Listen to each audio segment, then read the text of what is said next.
আমি আমার ঘরের মা লক্ষ্মীকে কীভাবে স্নান করাই ও তাদেরকে ড্রেস পরাই সেটা আজকে তোমাদের সঙ্গে শেয়ার করছি। প্রথমে মা লক্ষ্মীকে ভালো করে স্নান করিয়ে নিলাম।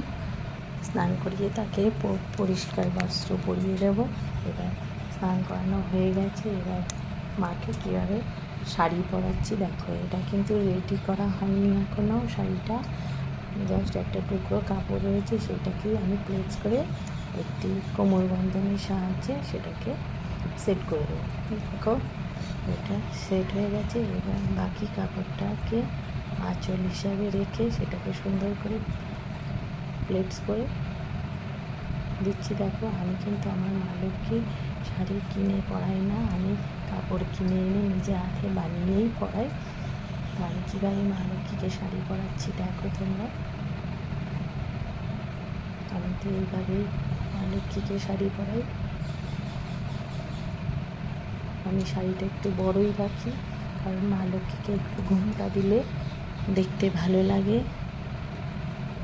বা সুন্দর মানায়, সেই জন্য আমি শাড়িটা একটু বড়ই রাখি। তোমরা কীভাবে মা লক্ষ্মীকে শাড়ি পরাও অবশ্যই জানাবে। আমি তো এইভাবেই শাড়ি পরালাম। এবার মায়ের গয়নাগুলো পরিয়ে নেব। আগেই মাকে চুল লাগাবো না, আগে মায়ের গয়নাগুলো পরিয়ে নিচ্ছি, কারণ চুলটা লাগিয়ে দিলে আর গয়না পরালে ভালো লাগে না। সেই জন্য আগে গয়নাগুলো পরিয়ে নিচ্ছি, তারপরে চুলটা লাগিয়ে দেবো। একটি আঠার সাহায্যে চুলটা সেট করে দেবো। এবার মা লক্ষ্মীর চুলটা একটি আঠার সাহায্যে এটাকে সেট করে দিচ্ছি। এবার আঁচলটাকে ঘুরিয়ে এই হাতের উপর দিয়ে দিয়ে দেবো। পেছনটা একটু ঢিলে থাকবে, তাতে মা লক্ষ্মীকে ঘুমটাটা দিতে সুবিধা হবে, দেখতেও সুন্দর লাগবে।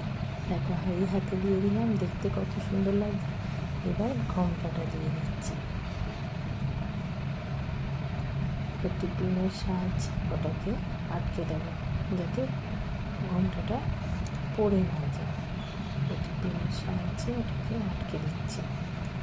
দেখো কত সুন্দর লাগছে আমার মা লক্ষ্মীকে। এবার মায়ের যেসব জিনিস খুলে রাখা আছে সেগুলো একে একে পরিয়ে দিচ্ছি। প্রথমে গাছ কৌটোটা দিয়ে দিলাম। এবার পদ্ম ফুলটাও দিয়ে দিচ্ছি মায়ের হাতে। দেখো এইভাবে